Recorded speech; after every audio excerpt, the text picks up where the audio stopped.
Hola, buenas noches, es un gusto como siempre saludarlos. Yo soy María Camila Orozco y esto es Zona Franca. Vamos a hablar de la economía colombiana que está estancada, está en épocas de vacas flacas, unas vacas similares a las épocas de pandemia cuando la economía, y con toda la razón, tuvo saldo en rojo. El país y el mundo se pudo reponer a la prueba que tuvo la salud y la economía global y por lo menos Colombia empezó a repuntar. Sin embargo, desde la mitad de 2021, la economía de nuestro país descendió. Va para abajo y esa es la noticia que está notificando el DANE. Por lo menos 9 de 12 indicadores están en rojo. Tuvimos un crecimiento negativo, un decrecimiento del 0.3%, que es una cifra muy distinta al crecimiento del 7.4% del mismo periodo del 2022. Esto, por supuesto, prendió todas las alarmas. Nos están comparando con las regiones, con los países de la región donde parece que las economías no están, por lo menos no tan mal como el panorama de Colombia. Vamos a hablar de la tesis que parece ser un poquito premonitoria de la exministra Irene Vélez, la tesis del decrecimiento. Nosotros necesitamos exigirle también en el marco, digamos, de esta geopolítica global a los otros países que comiencen a decrecer en sus modelos económicos, porque de ese decrecimiento depende también que nosotros logremos un equilibrio mayor y que los impactos del cambio climático nos afecten menos. Los economistas, los expertos que conocen de este asunto le echan la culpa al incremento, por ejemplo, en los precios de la gasolina, a la reforma tributaria que sacó adelante el gobierno. Vamos a preguntarnos cuál es el golpe, cuál es la incidencia que va a tener este dato que revela el DANE en el bolsillo de los colombianos y qué tanto tiene que ver el gobierno y las políticas económicas del gobierno del presidente Gustavo Petro. Bienvenidos, aquí comienza la discusión.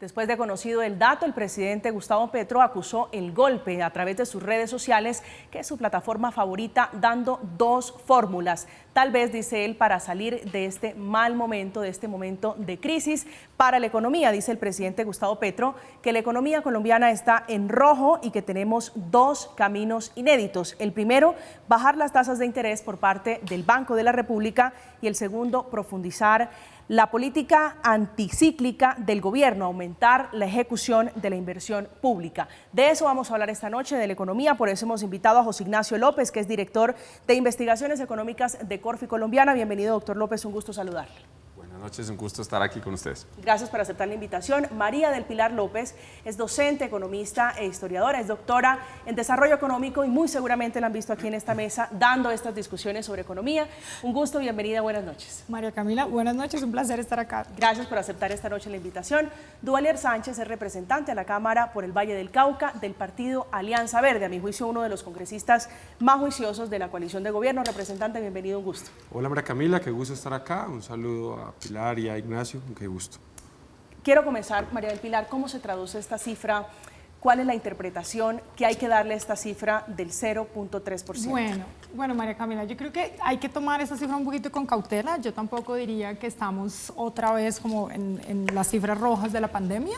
Y creo que toca también desagregarlo un poco y ver qué es lo que está jalonando ese menos 0.3 que observamos. Hay un pedazo, hay una moderación del consumo, digamos, el choque sobre consumo no fue tan alto, pero el gran impacto negativo es sobre la inversión. Y esto va a tener implicaciones que se van a ver un poco más adelante. Entonces creo que lo clave es entender, uno, que todavía es muy prematuro hablar de las mismas cifras que hablamos durante la pandemia. Esto es un dato de un trimestre, no del año. Uno, y dos, desagregar esas cifras un poco más y ver qué es lo que está pasando con el consumo, qué es lo que está jalonando ese número rojo, si es el consumo o es la inversión. En este caso, digamos, la alerta está cayendo completamente sobre temas de inversión. Representante Duvalier. No, yo lo primero que creo es que esto se estimaba, digamos. Se estimaba que no se iba a crecer mucho este año, desde el Banco de la República hasta diferentes gremios y entidades financieras privadas. Creían que íbamos a crecer al 0,6, máximo el 1,5. El asunto es que estamos en el menos 0,3 y ahí es cuando preocupa, porque pocos episodios hemos visto estar por debajo, solo en el 98, en el 99, en la pandemia que fue del menos 9. En 1929. Ah, no, hasta allá no fui, pero... 3 veces. Pero, Pilar, sí, entonces, y ahora en este punto, claro, la oposición y quienes, digamos, critican y responsabilizan las decisiones y las políticas del gobierno, dicen que es responsabilidad del gobierno, pero acá todo el mundo estaba más o menos, digamos, consciente de que este escenario podía pasar, iba a pasar, que no íbamos a crecer mucho, que están... Entonces, hay que revisar bien qué es factores externos propios de la bajada del consumo, propios también del frenazo, digamos, en la construcción, en la vivienda, y cuáles son decisiones del gobierno y qué hay que hacer sobre todo para levantar en el 2024. Ya vamos a hablar de cuáles son las causas y cuáles son las soluciones. Quiero hacer una aclaración. Señora. El punto es que la estimación era bajita, pero era positivo. Sí, Sí, o sea, de acuerdo. esto fue mucho peor de lo que incluso Eso es lo preocupante. lo que se estimaba. Doctor José Ignacio. Bueno, hablemos un poco de lo más inmediato. La cifra del tercer trimestre fue mala, fue una sorpresa negativa. En el conjunto general te doy la razón de que sabíamos que 2023 era un año difícil y ya la mayoría de expectativas apuntaban a crecimientos cercanos al 1, que efectivamente muy probablemente vamos a terminar. Son noticias malas, son noticias que muestran que hay unos retos enormes. Creo que no es el momento del alarmismo ni del pánico, ¿sí? Porque también hay que poner estas cifras en contexto. ¿Y cuál es el contexto, María Camila? Que Colombia es el país de la región que mejor se recuperó desde el COVID. El PIB, incluso con esta contracción del menos 0,3, está 11% por encima del nivel prepandemia. El segundo país de los comparables de la región que le sigue es Chile, 7%.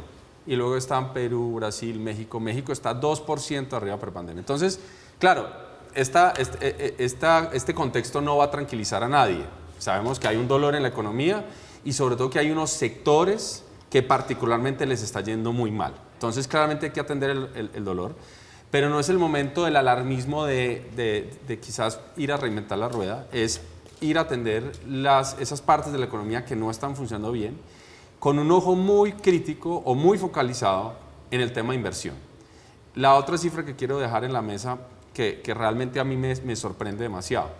Si ustedes toman el nivel de inversión del país del 2019, en el último trimestre, y lo dejan constante, ni sube ni baja, a ese nivel de inversión que tuvimos en 2019, el dato de ayer, ¿saben cuánto hubiera sido? No menos 0,3, hubiera sido 6,5%. O sea, toda la caída y todo el impulso negativo de la economía está en el sector de inversión.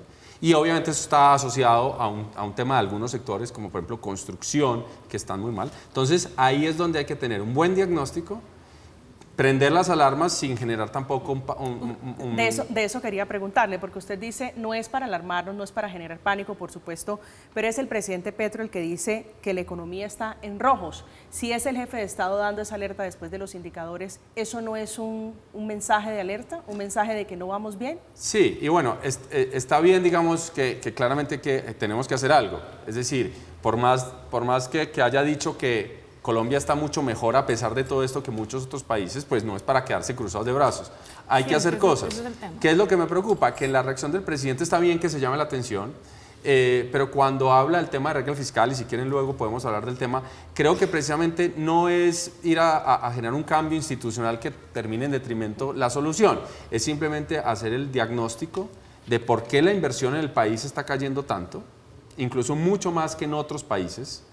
Y ahí hay un punto que es, y si quieres lo discutimos en un segundo, sí, las tasas de interés están altas, pero no solo en Colombia. Sí. Pero Colombia es el país de la región donde la inversión está cayendo más. Quiero ir, María del Pilar, justamente a las causas, porque muchos dicen es el precio de la gasolina, otros dicen es la reforma tributaria. El presidente Petro dice hay que bajar las tasas, da dos fórmulas. ¿Usted cree que esas son las causas como de este menos 0,3? Las causas de esta cifra. Como hemos venido diciendo, hay unos factores que son externos, que se veían venir. Hay unos, por ejemplo, el tema de inflación mundial alta, que subió las tasas de interés. Claramente eso iba a estar acompañado por una desaceleración, que es lo que se está observando. Pero hay unos factores nacionales o locales que no se pueden desconocer. Obvio, lo que está diciendo Juan Ignacio, un aumento en las tasas de interés es clarísimo que lo que está buscando el Banco de la República, de hecho, era precisamente generar esa desaceleración o esa pequeña contracción en la demanda, porque se necesitaba, porque tenemos otro problema que es el tema de la inflación.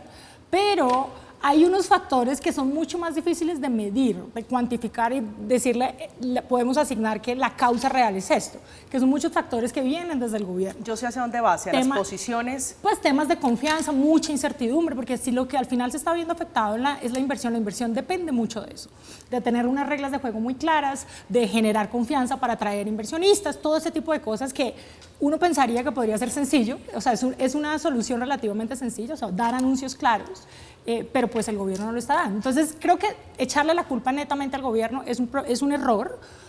Hay unos factores externos que sí estaban empujando esta desaceleración, pero creo que es importante reconocer que el gobierno tampoco ha ayudado, y cuando uno desagrega y ve que es realmente lo que está afectando esto es un tema de inversión, hay un pedazo que es tasas de interés por lo que está asociado a inflación, pero hay otro pedazo que sí, digamos, que creo que podría haber un poco más de responsabilidad por parte del representante Duvalier. A mí me gusta este debate porque es responsable, es decir, hay una situación que hay que prestarle atención, que puede ser peor si no se toman las medidas, pero tampoco es el caos económico. Digamos, no estamos en esa situación, incluso uno mira la tasa de desempleo y bajó al 9.3, digamos que es una cosa importante. Ahora, un poco hacer la pregunta, entonces, ¿por qué el presidente genera un poco una línea roja que puede ser más alarmista? Y yo creo que la intención política del presidente es un poco en dos sentidos. Uno, tratar de abrir el debate de la regla fiscal para correrla, para soltar ese freno, digamos, a la economía o al endeudamiento y el gasto del Estado, pero él genera ese debate, genera una excusa para el debate. Al final lo mío de la política es tratar de entender a dónde va a llevar una decisión política, y pues después de que él hace el anuncio sale el ministro de Hacienda con el mismo tema y lo pone en la agenda, discutámoslo, lo dice.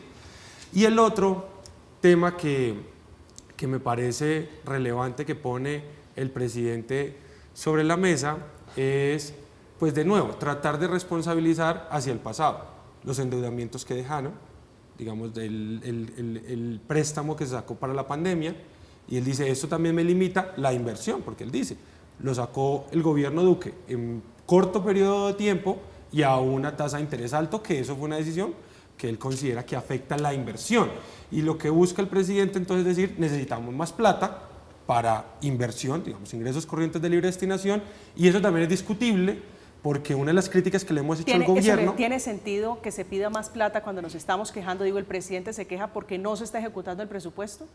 Esa es la contradicción, digamos, uno dice, bueno, si van buenos niveles de ejecución, pida más porque es cierto que necesitamos inversión pública, pero en términos reales hay carteras muy quedadas, como agricultura, que van el 45% de ejecución hasta este mes, y hay muchos incluso que eso hay que mirarlo con lupa, porque quienes hemos estado en el Ejecutivo entendemos que se hacen jugadas para presentar indicadores de ejecución más altos, pero no son reales. Es decir, esa circular que firmó el presidente hace poco, en la cual dice, ejecuten directamente, es porque usted, ministro, necesita mostrar ejecución, hace un convenio, lo mete en una fiducia y eso ya lo presenta como ejecución, pero eso no se ha traducido ni en una vía, ni en un acueducto, ni en un hospital, ni en un colegio.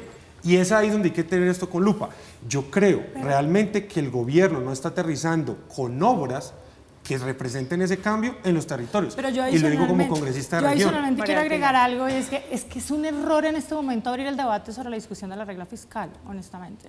Porque si las cifras dicen, miren, la inversión cae, y lo que queremos es atraer más inversión, por ejemplo, pues pucha, decir que vamos a debatir si cambiamos la regla fiscal, eso va directamente, manda un mensaje y señaliza algo claro sobre sostenibilidad de las finanzas públicas. Y eso, en un país donde la deuda está aumentando, las tasas de interés son altas, al final lo que puede terminar pasando es que si nos prestan a tasas más caras o que nos presten menos. Entonces, porque la posibilidad de que el gobierno pueda pagar o no pague es más alta. Entonces, creo que en este momento, si uno mira las cifras y de dónde está el problema, como estaba diciendo José Ignacio, el diagnóstico, creo que acá es importante reconocer que abrir el debate es un error en este momento. Yo quiero complementar un tema ahí, y es porque en el país se habla mucho de las tasas de interés, pero a veces no se entiende la complejidad de las tasas e incluso qué tasas afectan a qué. Y hay un tema muy relevante, y es que estamos cargando mucho la responsabilidad a las tasas del Banco de la República, que son las tasas de corto plazo, ¿sí?, que deberían ir enfriando la economía como un todo. Ese es el objetivo del Banco de la República, que la economía se vaya, digamos, la demanda se desacelere un poco y eso pues genere una presión hacia abajo en los precios. Pero una de las características del país es que las tasas de mediano y largo plazo no solo están siendo afectadas por esas tasas del Banco de la República, sino porque, por ejemplo, el país se ha vuelto en los últimos meses y ya o trimestres, un país con una percepción de riesgo más alta. Y eso es lo que los economistas llaman la prima de riesgo. Un inversionista que quiere poner su plata en Colombia dice, bueno, ¿cuál es el riesgo de Colombia? ¿Cuánta tasa voy a exigir? Y, por ejemplo, el gobierno hace poco hizo una emisión de bonos en dólares con tasas que se puede comprobar son mucho más altas que tasas de otros países similares o incluso en el pasado.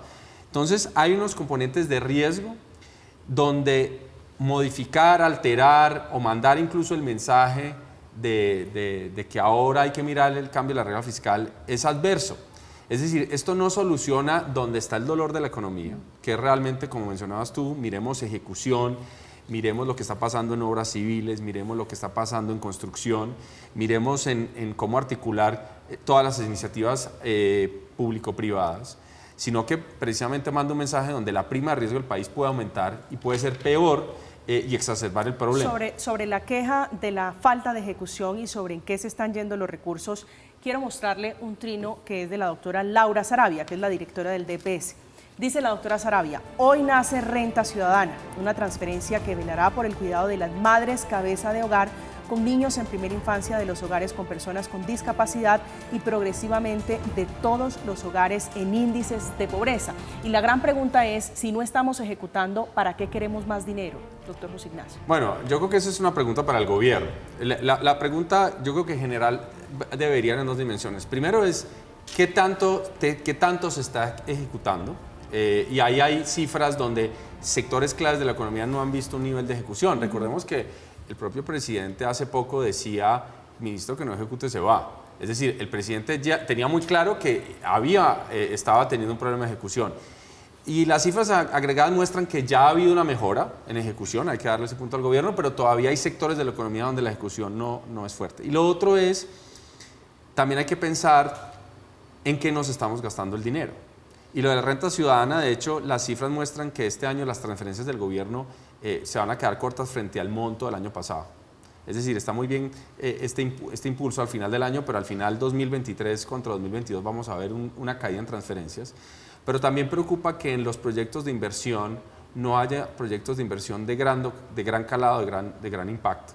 E incluso Planeación Nacional siempre ha sido un norte brújula diciendo el país necesita proyectos de inversión que tengan un efecto muy grande. Entonces, yo creo que hay dos preocupaciones. Uno es si estamos ejecutando y en qué, y si algunos de los proyectos de inversión que están planeando no son ambiciosos, son muy pequeños, muy fragmentados, y que de cara a 2024, que es lo que ya nos debería estar preocupando, pues el problema de la inversión sigue ahí.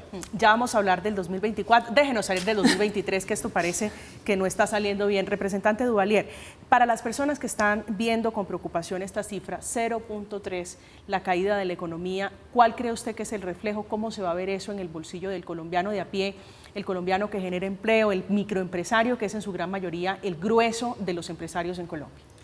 Que eso es lo que a mí más me preocupa, y he intentado decírselo al gobierno, pero digamos, uno escucha, tiene poca recepción el gobierno. ¿Usted se imagina cómo le va a la oposición? Si usted, siendo partido de gobierno, no lo escuchan, ya se imagina cómo le va a la oposición. Lo que pasa es que a veces en el gobierno quieren escuchar, digamos, solo áulicos, y que lo que están haciendo están bien, digamos.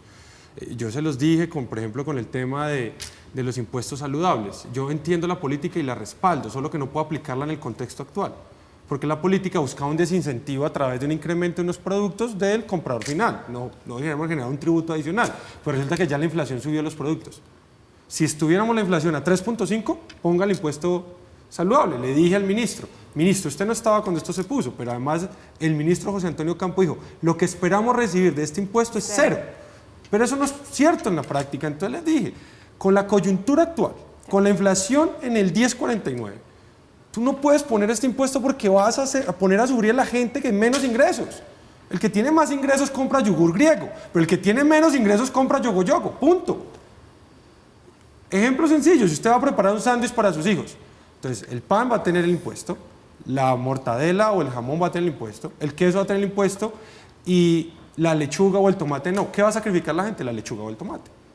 Eso es lo que pasa en la realidad de un hogar humilde. Entonces ahí es cuando uno le dice al gobierno, ojo, porque vas a preparar un cóctel peligroso en el 2024. Vas a incrementar peajes. Gasolina y ACPM. La ACPM es peor, porque es que además hay una falsa creencia que el impuesto saludable lo paga es Coca-Cola o Postobón. No, eso todo va al comprador final. Que no, que son los transportadores los que pagan el ACPM. No, todo sube, todo el mundo va hasta que llega al señor o la señora que va a la tienda.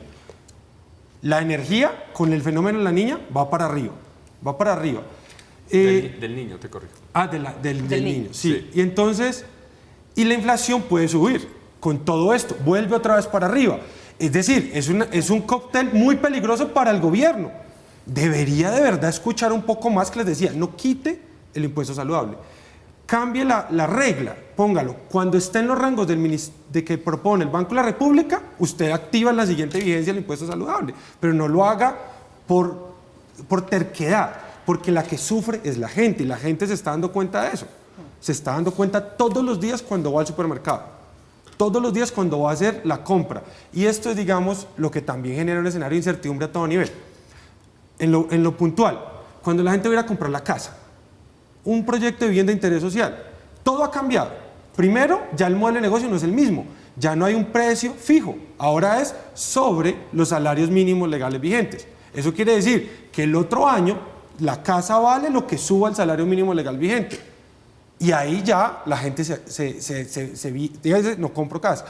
Las tasas se afectan para tomar esa decisión, las tasas de interés. Entonces ya, si la tasa está en 13.25, entonces ya usted dice, uy, no, ya esto me sube, no sé, un 1.7, cuando el crédito de vivienda era 0.8, 0.9. Entonces ahí es cuando la plata no sale, el consumo se frena y la economía empieza a estancarse. Y donde se junte frenazo a la economía con alta inflación, ahí sí vamos a líneas rojas. La inflación bien atada a eso que pide el presidente, que son las tasas de interés. María del Pilar, para las estrato 1, 2, 3, que son los que, digamos, más preocupan por el tema de poder adquisitivo, ¿qué pueden esperar con esta cifra? Pues, a ver, yo acá quisiera como pensar un poquitico como respuestas frente a lo que estamos viendo. Yo creo que hay unas soluciones, uno debe pensar en soluciones de corto plazo y unas soluciones más de largo plazo. En las soluciones de corto plazo, si a mí me preguntas, yo creo que la obsesión debería ser bajar la inflación. O sea, controlar esa inflación, porque eso va acompañado a, digamos, a menores choques hacia los hogares y eso va a facilitar una caída, una bajada en las tasas de interés. Pero la inflación, es decir, la solución de meterle mano a las tasas de interés, ¿puede bajar la inflación? No, todo lo contrario. No, en este momento no, todo lo contrario. O sea, si las tasas de interés se bajan sin haber movido esa pendiente de la inflación completamente, eso puede terminar generando que la inflación vuelva a subir, digamos que eso no se controle. Entonces, si uno piensa en soluciones de corto plazo frente a esto, pues hay choques que se pueden hacer.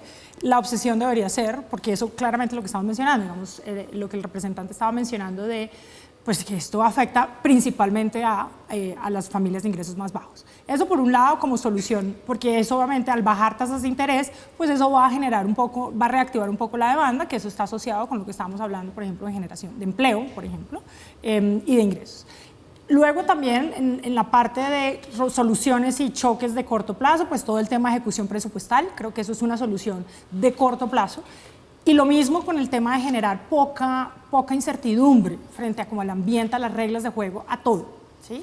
Que no se cambien constantemente o que sencillamente la gente no sepa.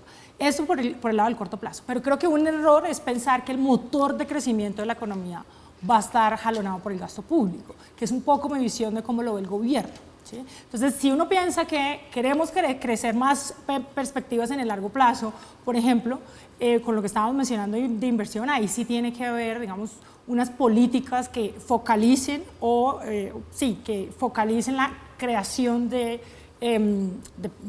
más valor agregado, o sea, focalizarse en sectores que tengan muchos eslabonamientos, que aumenta la capacidad productiva de la economía y está asociado con productividad. Pero si me preguntas en el corto plazo, ¿Cómo se puede asociar esto de los hogares que estábamos mencionando? Pues claramente la inflación va a seguirles pegando. Y pues esta contracción en inversión y en consumo pues va a estar asociada a una menor demanda, que significa menos ventas en los locales, que se traduce en menos ingresos para las personas y en más desempleo. Exacto. Doctor José Ignacio. Bueno, yo creo que voy a coincidir y no quiero repetir, pero creo que sí hay algunos temas más de choque. Usted que es más, creo que es el más optimista, aquí le doy el primer puesto en optimismo, después al representante Duvalier. Contágiele el optimismo a los televidentes. No, el optimismo hay que tenerlo porque entre otras el pesimismo es una estrategia que no funciona. Entonces hay que ser optimistas. Ahora, hay que también entender el dolor de la economía y el dolor de... Tú arrancaste la ronda de preguntas diciendo cómo lo va a sentir la gente. Yo te diría es que probablemente mucha gente ya lo está sintiendo. Hay unos sectores que van muy mal y no hay que darles cátedra a la gente en la calle que va a decir, sí, claro, es que yo no necesito la cifra del DAN, es que yo ya sé porque mire, mis pedidos o tal. Afortunadamente hasta ahora hay algo que ha sido importante y es que hemos tenido una recuperación donde el empleo por ahora se mantiene bien y por eso sí es tan importante como hacer un plan de choque para que las cifras de empleo en el 2024 no se empiecen a deteriorar y todas aquellas personas que consiguieron empleo no empiecen con la preocupación de no, es que la empresa va a cerrar, yo voy a perder mi empleo. Eso lo tenemos que evitar a toda costa. Entonces, en ese punto de choque yo creo que hay dos cosas muy importantes. Uno es digamos, focalizarse en los sectores que están realmente sufriendo más. Y ahí, por ejemplo, está el tema hablaba de obras civiles y de construcción. El representante hablaba del tema de la vivienda de interés social. Yo creo que ahí claramente entre el gobierno y el sector privado tenemos que hacer un esfuerzo más grande para realmente destrabar esos temas y que realmente, por ejemplo, el ritmo de entregas de subsidios y de construcción y de, digamos, de reglas predecibles sea muy importante para que los constructores vuelvan a realmente tener un sentimiento optimista. Y lo mismo en obras civiles, tenemos unas obras que están frenadas, que hace falta a veces simplemente algunos recursos. Entonces hay que poner nuevamente ese sector de infraestructura en el centro de la mesa. Y luego pensando en el mediano y largo plazo, porque uno no solo se puede quedar con las políticas de choque. Aquí hay dos temas que el país tiene que ver y que son unas grandes oportunidades y por eso hay que ser optimistas. Uno es el tema de la transición energética. Y el gobierno ha planteado esta discusión muy como hay que acabar, hay que decrecer, hay que prohibir. Cuando la discusión es, mire, Colombia tiene un potencial enorme porque Colombia tiene la virtud de ser un país que tiene una matriz energética relativamente muy limpia por la energía hídrica. Entonces Colombia puede ser un destino muy interesante donde esa energía que se utilizaría o se utiliza para producciones bastante limpias. Entonces, tiene algo para salir a vender y a vender con... No, yo entiendo su punto, es quiero gastar, pero no quiero producir para gastar. Es decir, quiero invertir o quiero gasto social, pero el gasto social viene acompañado de la gallinita de los huevos de oro. Claro, pero el punto acá es, fíjate que siempre hemos dicho, no, o la discusión ha estado muy como que hay que acabar el sector de hidrocarburos, ¿sí? Que incluso desde el conflicto en Ucrania en muchos países dijeron, lo siento, pero yo eso lo voy a hacer, pero denme mucho más tiempo. La discusión no es esa, la discusión es cómo potenciamos al país para ya apalancarse lo que tiene, que repito es una matriz de generación limpia, y hacer de Colombia un destino enorme. Hablando con gente que está en muchos países, clientes que a veces nos visitan, por ejemplo, hay muchos países que están por todo el mundo saliendo a vender, mire, venga, produzca en mi país porque yo tengo producción limpia, yo no estoy utilizando carbón. Nosotros podríamos hacer eso. Eso pensando en el largo plazo. Y lo otro es el tema de hay una oportunidad única al país que se está hablando muy poco, que cualquiera que siga las noticias en México sabe de qué está hablando, que es el tema que los economistas o los analistas han llamado el nearshoring, que es atender más el mercado de Estados Unidos.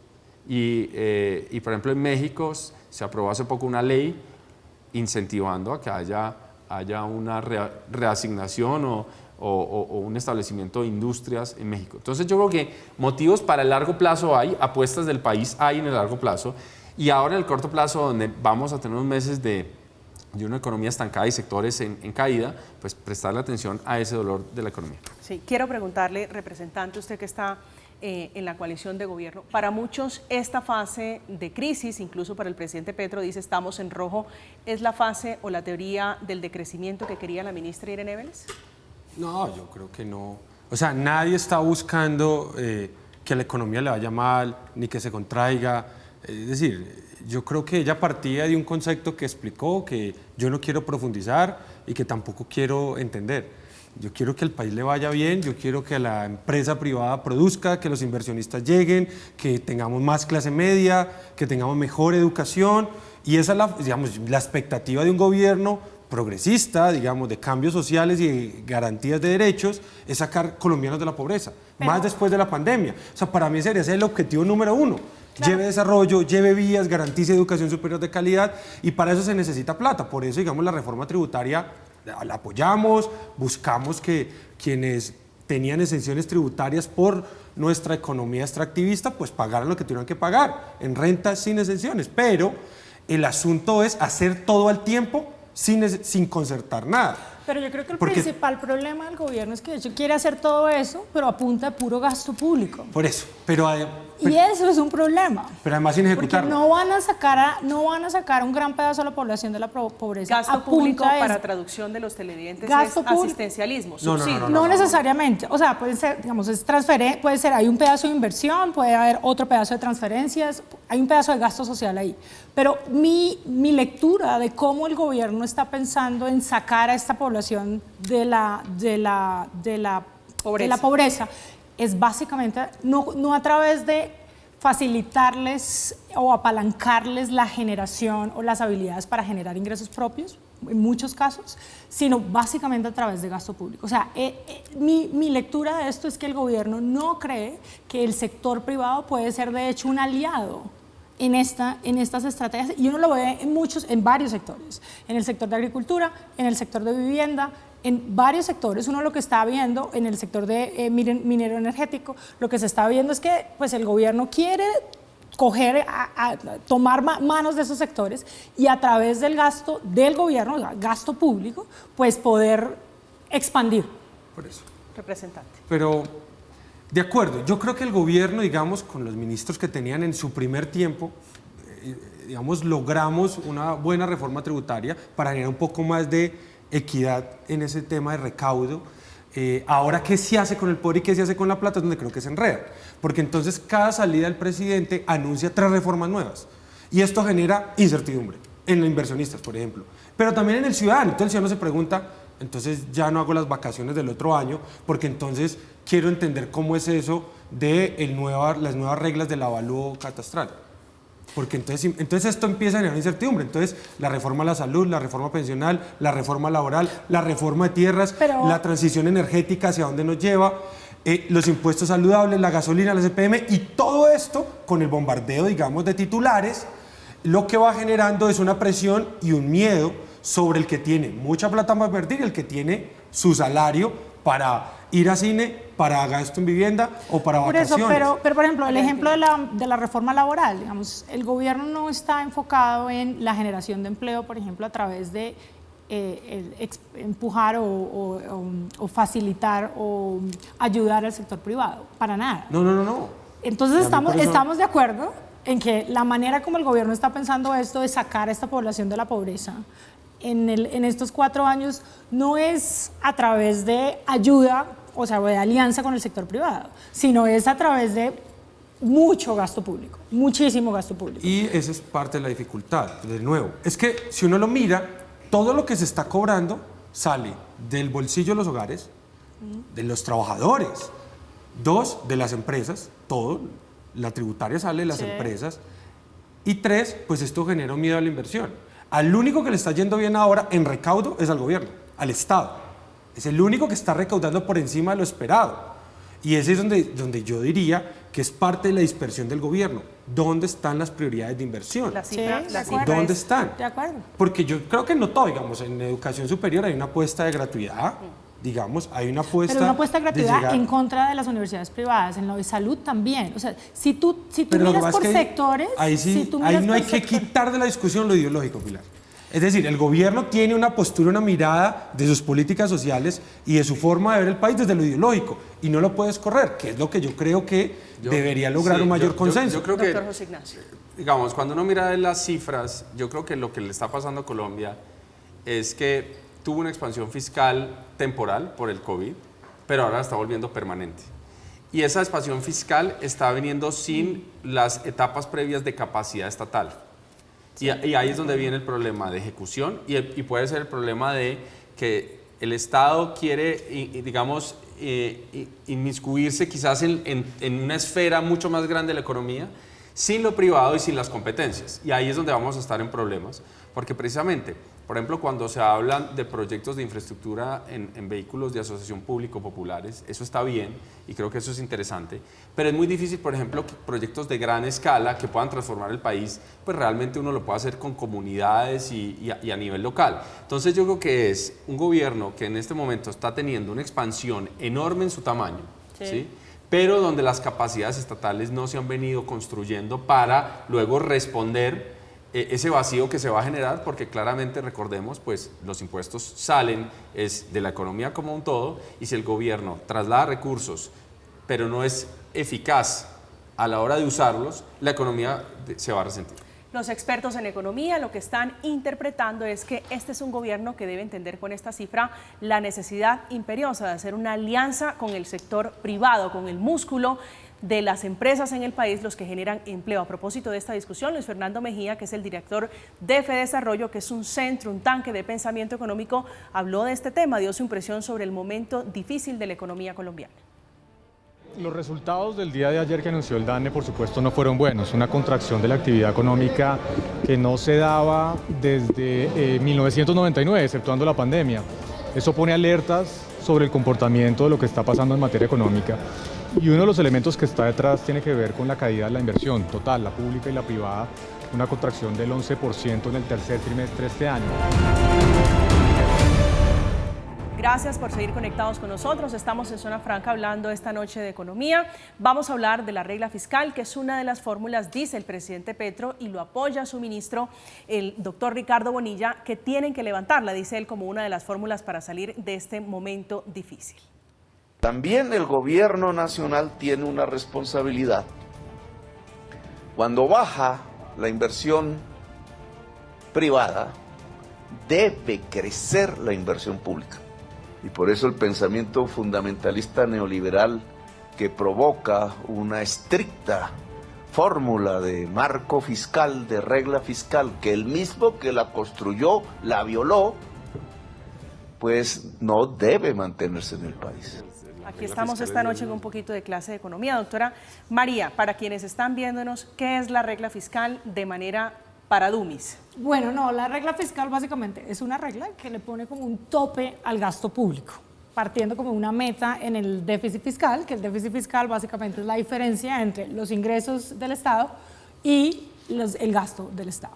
Es una señal, una muy importante señal de sostenibilidad de las finanzas públicas, y por eso, digamos, insinuar o abrir el debate sobre la posibilidad de romperla o de cambiarla, pues básicamente señaliza que el gasto público se puede expandir más de lo que está permitido por ley, que la meta de déficit fiscal se puede cambiar y que por tanto, digamos, el gobierno puede empezar a gastar mucho más de una manera un poco menos responsable. Hecha esa explicación, representante, ¿le gusta la idea del presidente que dice que el mismo que la creó la violó?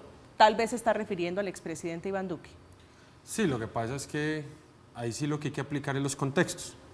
Iván Duque justificó flexibilizarla para endeudar más al país, para responder a las demandas propias de la pandemia, del COVID-19.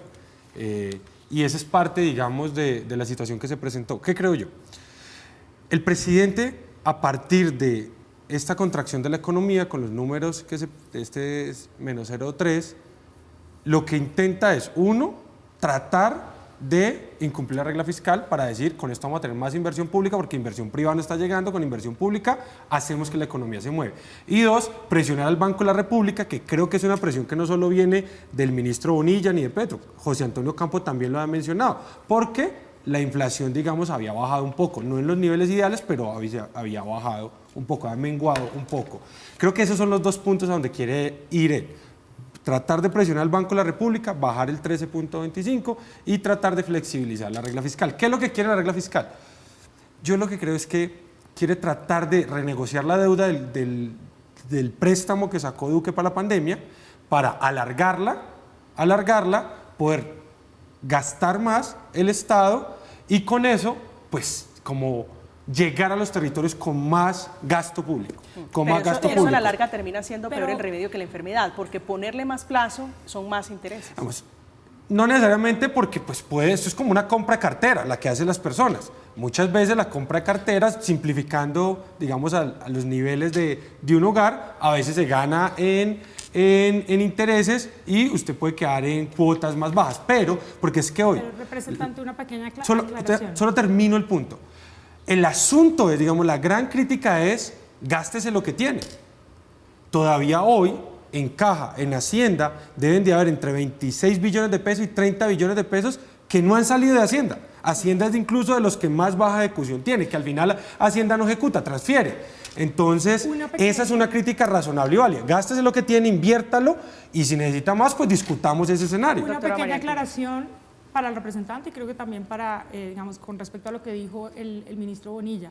La regla fiscal habla del balance fiscal primario, es decir, no está incluyendo intereses de deuda cuando estamos hablando de regla fiscal. Entonces el argumento de tenemos que cambiar la regla fiscal para poder usar esos intereses que estamos pagando de deuda en otra cosa, no aplica, porque la regla fiscal eso no está. Doctor José Ignacio, hay dos vías, Congreso o vía Confis. ¿Usted cuál cree que va a ser la alternativa? Un poquito de futurología, me da pena con usted, pero No, quiero apelar. a mí la verdad es que me parece, o sea, está bien discutir esto y yo creo que es una oportunidad para hacer pedagogía. O sea, todos en nuestro hogar tenemos una regla fiscal, ¿sí? Porque es básicamente una regla muy básica de no nos podemos endeudar Más de todo el lo- tiempo. ¿Por qué los gobiernos terminan este tema? Porque los gobiernos tienen una capacidad enorme de endeudarse, pero los gobiernos también se quiebran y se estallan, como le pasa a veces a los hogares. O sea, también les pasa. Entonces, la mayoría de países en los últimos años han venido adoptando reglas fiscales. Es decir, si ustedes miran, por ejemplo, en la región, casi todos nuestros vecinos tienen una regla fiscal. Unas diferentes de otras, pero todas tienen algún tipo de característica. Esto creo que lo habíamos conversado al comienzo del programa. No es el momento de plantear esta discusión. Primero porque operativamente ahorita no va a solucionar nada. Es decir, ya este año básicamente pues está jugado y si el gobierno incluso tuviera la tentación de no cumplir la regla fiscal, eso probablemente será una discusión de finales de 2024. O sea que ahora operativamente me parece que no es una solución y de hecho que distrae y cambia el foco de la discusión. O sea, claramente es una solución que parece muy mágica, que alguien cambie un artículo aquí y allá y el país cambió completamente. Cuando realmente lo que cambia es si ejecutamos o no, cómo ejecutamos, en qué ejecutamos, cómo acompañamos la inversión privada. Eso sí es lo que es transformador. Entonces yo creo que esto desafortunadamente no solo no es una solución, sino que nos desenfoca del problema que estamos enfrentando. El problema que estamos enfrentando es generar las condiciones para que las empresas y los hogares estén apostando con confianza en el país. Y eso es lo que hay que atacar. Agregaría que aparte señalizaría, o sea, manda una muy mala señal. Es decir, puede espantar la inversión y de hecho generar una deuda aún más cara. Hable pasito para que no le escuche, pero en eso estamos por cuenta, entre otras cosas, de la comparación, el espejo retrovisor que saca indiscutiblemente el presidente Gustavo Petro, diciendo que como Duque lo hizo, ¿por qué su gobierno no lo puede hacer? Pero hay muchas explicaciones intentando darle alguna claridad de por qué estamos en este momento hablando de 0.3 en la caída de la economía. La explica del PIB, le explica Jorge Enrique Robledo, diciendo, entre otras cosas, que una de las razones son el alza del precio de los combustibles, el precio de la gasolina, el precio de los peajes, que por fortuna de momento va a frenar el gobierno, no va a ser para el 1 de diciembre como estaba pronosticado. Hacemos una pausa, estamos en Zona Franca, ya volvemos. La gasolina la subirán a 16.000 pesos el galón para recaudar 4 billones de pesos. Tienen decidido encarecer el diésel en 16 billones de pesos. Repito, 16 billones, millones de millones. Aumentos que así intenten engañar, en lo fundamental son incrementos en los impuestos a las gentes sencillas de Colombia.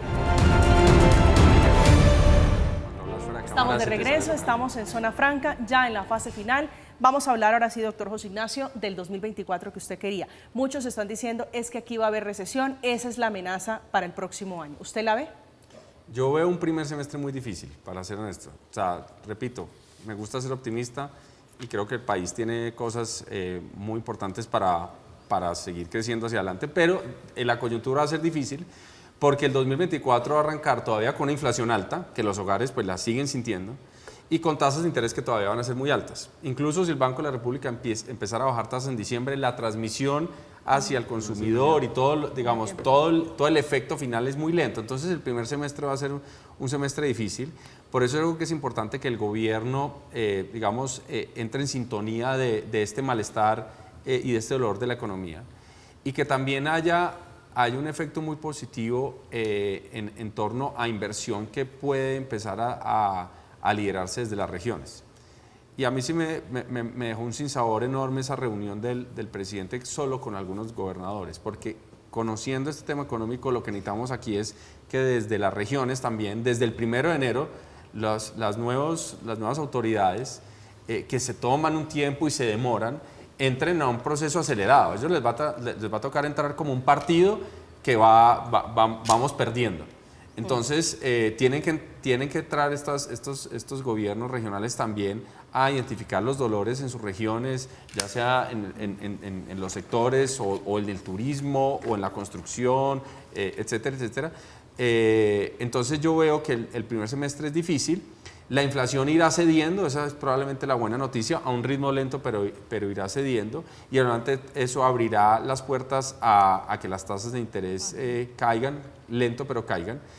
Y en esa confluencia de fuerzas, pues 2024 se ve como un año donde todavía hay un ajuste importante en la economía, pero hay algo de luz al final del túnel. Doctora María del Pilar. No, pues coincido en todo lo que está diciendo José Ignacio. Yo no lo veo tan negro, creo que va a ser un año difícil.